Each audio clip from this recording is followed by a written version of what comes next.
Hello, welcome back to another video. If you're new here, my name is Annie and I read fantasy books and then talk about what I think about them for you all to enjoy. In this video, I'm going to tier rank every single fantasy book I've ever read so you know which ones are worthwhile and which ones you can maybe skip.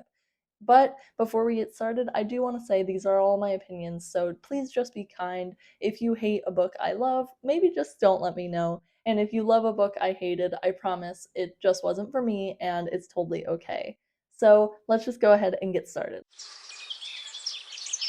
Okay, before we get started with the actual tier ranking, I do want to go over the tiers that I made. So my top tier, my S tier, is Lives in My Head Rent Free, which is for my ultimate favorite of favorite books, the best books ever. And then below that, I have No Notes. This is for books that are not quite my favorite, but I do think they are an excellent book and I would really recommend. My middle tier is Pretty Forgettable. I feel like most of my like 3-star reads, when I think back on them like months later, I'm like, I could not tell you the specific details of what happened in that, but I remember that it was okay. And then below that, I have So Bad It's Good, which is 4 books that are on like the Teen Wolf level in terms of television, where you know it's bad, but it's so fun and like bingeable and readable that you love it. And then my bottom tier is Jail. These are for books that I hate and I wish did not exist. We're gonna go ahead and start tier ranking. So let's go ahead and get started. The first one I have is The Midnight Library, and we're gonna start on a hot note because this is going straight to jail. I hate this book. I think that it's great in that it provides like a basic context of what mental health is and how mental illness can impact you, but I found it so boring and so basic and I really just did not enjoy it. But I don't want to dwell on it. So moving right along, I have S by J.J. Abrams and I think Doug Dorst. I was not sure whether this is actually a fantasy series, but on Storygraph, this is a fantasy book, so I decided to include it anyway. This is the like famous like book within a book where you're reading a like historical book that was written forever ago, but you're also reading the annotations from 2 people in a library. And I think that this is a great book. I'm going to put it in no notes because in particular the storyline in the annotations is excellent and I really recommend it for that if anything.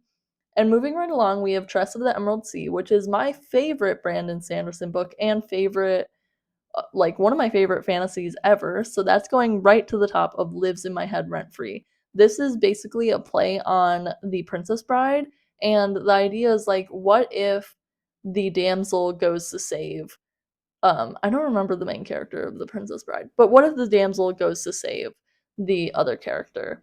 And I love that. I think it's so cute and I loved the setting and I think it's just a really excellent book.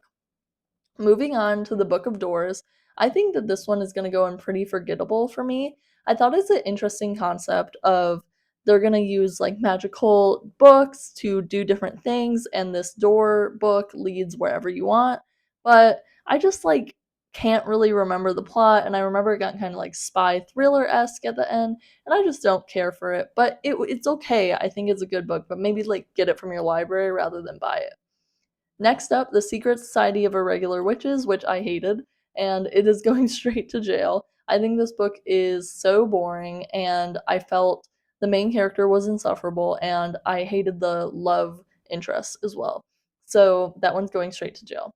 Next up, we have Vicious, which I'm putting in no notes. I've also read Vengeful, so I'm analyzing those as a collective. And I think Vicious is an incredible story. It is so interesting. I love the idea of like superhumans and superheroes, and it is so fun. And the plot line between the 2 main characters and like them hating each other is so fun and entertaining. Next up, we have The Will of the Many, which I originally rated really poorly when I first read it. I mean, I rated it 4 stars, but upon how much I think about this book, I gotta put it lives in my head rent free. I am literally waiting for November 2025 for book 2 when we can get more of what happened at the end because that was crazy. If you don't know anything about The Will of the Many, it's like a Roman inspired fantasy series and it is so good. It does have a little bit of that like main character is all powerful, but man, I didn't care because I loved it. It was so intriguing. Next up is Ninth House, which I also enjoy a lot. I'm going to put this in no notes because I think that the 2 main characters are very cute and I do want them to get together, but also the plot of like demons and, like trying to deal with all the occult stuff is really fun and really interesting, and I do love a dark academia book. So, no notes for that. Next up, The Name of the Wind, which I don't know how to feel about this now because I have a lot of mixed feelings on how Patrick Rothfuss has not published the third book of this. And The Name of the Wind, the first book, is excellent, but book two is really, really weak. And so that makes me want to put it in like pretty forgettable, but it's not forgettable. I can tell you everything that happens, but it's also not no notes. I'm just gonna put it at the top of pretty forgettable because people will forget about this series. It has not been updated in 10 years. The Poppy War. The Poppy War is excellent, but I don't really remember what happens, which means it does have to go in that pretty forgettable spot. But it was one of the first fantasy series I really read, and I really enjoyed it. So, yeah, it's gonna go in pretty forgettable, but promise I love it. Next, we got a real hot take. People are gonna be mad at me for this one. The Encyclopedia of Fairies, Emily Wilde's Encyclopedia of Fairies. I hate this book. I literally cannot stand this book. I cannot stand the romance. I cannot stand Emily Wilde. I cannot stand any of the characters. Emily Wilde and Wendell are not compelling, and Wendell in particular pisses me off. And the romance feels very insta love. I did not believe any of the chemistry between them, so it has to go straight to jail for me. Next up, Dungeon Crawler Carl, which is one of my favorite books ever. So that's going to go straight to Lives in My Head rent free. I am obsessed with these books. I have all the books that are currently being released on pre order because I love them so much. And my boyfriend is reading book 5, I believe, and then I'm going to read it right after. And I'm looking forward to book 6 and book 7 because it is just phenomenal. I love the like game show lit RPG esque plotline, and Donna is phenomenal, and so is Carl. So I just adore it. Next up, Pure Nessie.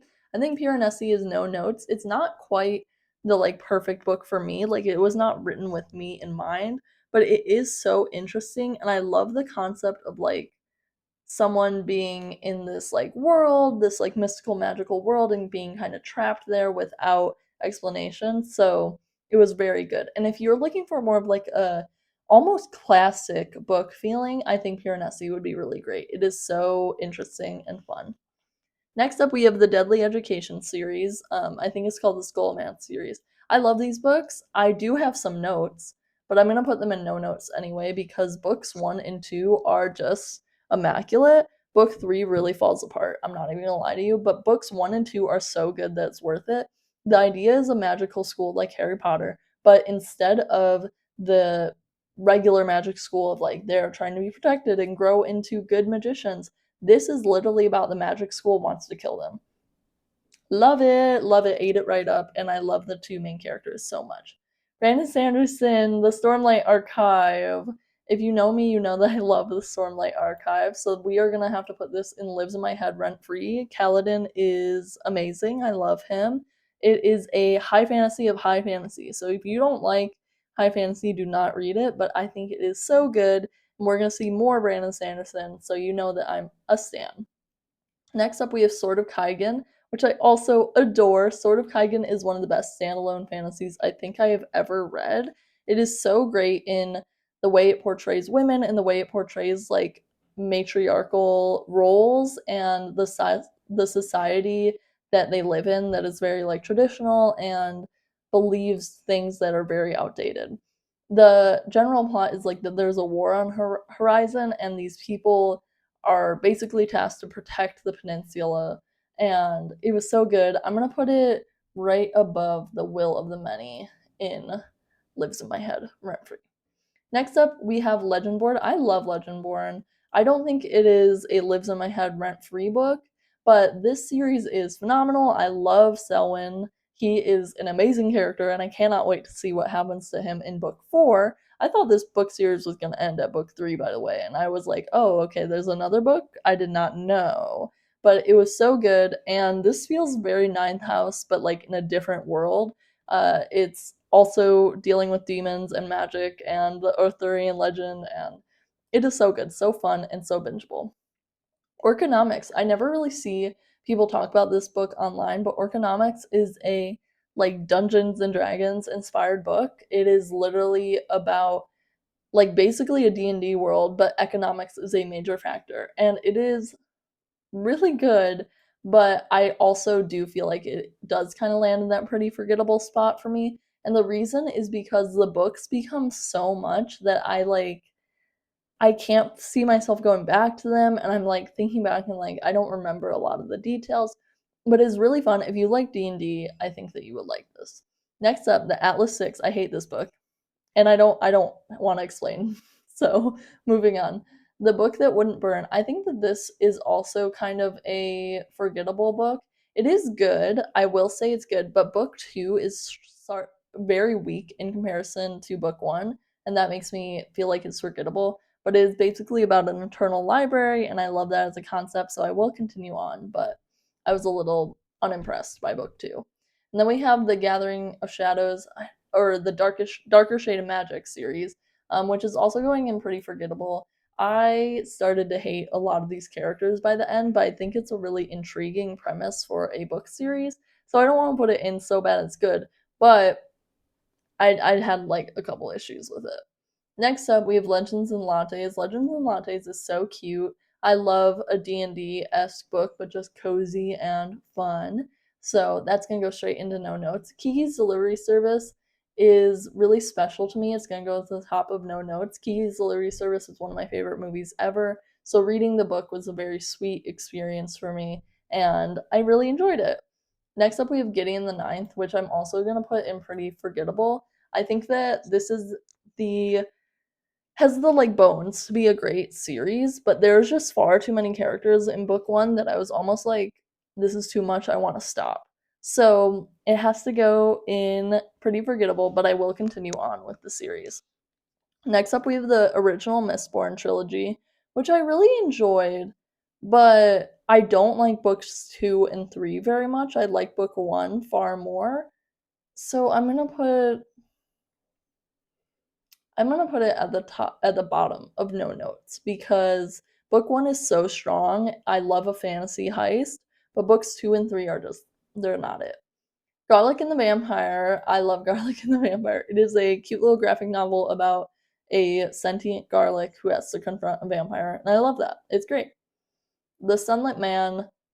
I'm gonna put this in pretty forgettable. I think if you're not like a diehard Cosmere fan, you should not read this. But I think it's an intriguing premise. I was excited because there is a Cosmere character, but outside of that, I was like, I don't care for this. Howl's Moving Castle is great. I'm gonna put that at no notes. Let's put that here. I love the movie Howl's Moving Castle, and the book is just the same. It's really great, and I love the atmosphere. I loved Howl. I love Sophie. Next up, The Spell Shop. I think this one is the first in the so bad it's good. It's not that it's terrible, but it's not good. But the romance is so fun and cozy, and I enjoyed the atmosphere so much that I couldn't help but not put it down. Next up, I have Mermaids Never Drown, I think it's Tales to Die For, and I also have Vampires Never Get Old, Tales from a Fresh Bite. These are two short story collections, and both of them are really good. I think Mermaids Never Drown is a little forgettable. I kind of forgot what happened, but as a vampire lover, we gotta put Vampires Never Get Old in no notes. I thought it was so fun to see new takes on vampires. Next up, we have The Ornithologist's Field Guide to Love, which I'm going to put in so bad that's good. I feel like this is commonly compared to Emily Wilde's Encyclopedia of Fairies, but this one feels like it leans more into not taking this seriously, and I appreciated that. So I'm going to put it in so bad it's good. It is not that great, but it is silly, and I love a silly book. Next up, we have Yumi and the Nightmare Painter, which I adore. It's going and lives in my head rent free. One of my favorite movies is Your Name, which Brandon Sanderson has said inspired this book, and it's excellent. It is so fun. I love a body swap. I love the like atmosphere. It's all like very Japanese inspired or Asian inspired, and I really enjoyed it. Another hot take is I hate The Invisible Life of Addie LaRue. Probably more than any of these other books do I hate The Invisible Life of Addie LaRue. I don't get how you can be immortal and you do nothing with that. You literally are just obsessed with being in love. You don't interact with a single person of color pretty much ever, and it made me so angry. it made me feel like a deep rage. I literally don't think I can like think about it and not get mad, so we're gonna continue on so that I don't get upset. The Adventure Zone. This is something where if you are not the Adventure Zone podcast fan, there's no worth in reading this. So I gotta put it in so bad it's good because I love it. I eat it up, but anyone else who doesn't listen to that will not care for it and will hate it. And then next up we have the Book of Lost Things. I love this book. This is basically a children's book, and it is clearly the inspiration for Over the Garden Wall. Maybe not blatantly, but I feel like deeply it is. And I love Over the Garden Wall. I've been Greg for Halloween before, and it's just really special to me, and I really recommend that you should read it. There's a second book, and I can't wait to read that one too. Now I have The Color of Magic from Discworld. This is the only Discworld book I have read, but I trust that I plan to read more. I'm going to put this in pretty forgettable because it was okay, but you can tell it's the first book, and it just really was kind of weak in that way, and so it has to go in pretty forgettable, unfortunately. Then I have Babel, I'm not sure. I'm gonna put this in no notes. I loved this book. I listened to it on audio, and the way everything unfolded was so great. I loved the way the academics worked. I loved the way the magic system worked, and it was just so compelling. I love R.F. Kuang as a writer, so I really enjoyed this. I have then Game of Thrones, which I'm gonna put in no notes. I am midway through Clash of Kings, but I think that this is just a masterful work of writing. All the characters have so much depth and so much character, so I really enjoy it. Watermoon I'm putting in jail. The more I reflect on this book, the more I'm like, this book is not worth your time or your money. It just it's not great. The characters are just not compelling, but the setting is. So that's the one thing I'll give it. The setting is really good in this book, but the characters are just so boring that I got really over it. And then I have Eye of the World, which is the only book in the Wheel of Time I've read, but I really enjoyed it, so I'm going to put it in no notes. And I think that you should read The Wheel of Time, because then you can go on this 14-book journey with me, and we can suffer together. And I think that that would be great. Next up, I have The Priory of the Orange Tree, which is going to go, it is going to go right here. I love The Priory of the Orange Tree. This is a phenomenal standalone book. I literally couldn't put it down. It is so invigorating. It is so interesting. Every single different element and like content felt so different, and I love dragons, and I love everything about this book. We have a book I just finished, Twilight. Twilight is going to go in so bad it's good. Listen, Twilight is bad, but it is hilarious. It is a comedy series, and if you look at it from that lens, it is excellent. So it has to go in so bad it's good. Okay, I think that that is my final list. Let me know what you think of any of these books, and if you enjoyed this video, please like, comment, or subscribe. It helps my work I'm doing, and I look forward to seeing you guys in the next one. Bye!